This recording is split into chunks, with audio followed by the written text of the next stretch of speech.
Саламатсыздарбы? Бүгүн биз кеп кыла турган темабыз фразеологизмдер деп аталат.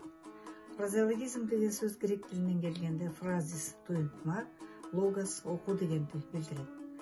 Кандайдыр бир туюнтманы билдирип турган сөз айкаштарын фразеологизм дейбиз. Алар өзү табиятында туруктуу келишет. Жана алардын компоненттерин ошо сөз айкаштын ичиндеги компоненттер ордун алмаштырууга жана аларды башка синоним сөздөр менен алмаштырууга болбогондугунда ошон үчүн алар туруктуу деп айтылат.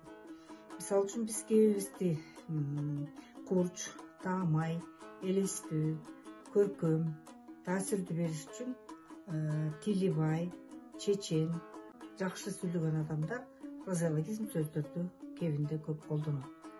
Мисалы, чычкан мурду жорголобуз деген фразеологизм бар. Чычкан өзү кичинекей, анын мурду андан да кичинекей.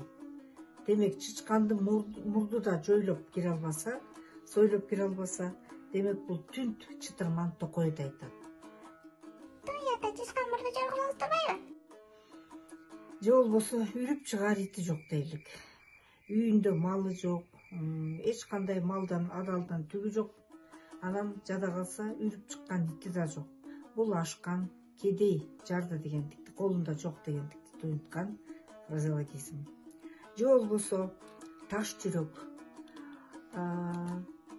кайрымы жок, таш боор, мээрими жок адамдарга кайрыла турган сөз айкаштары.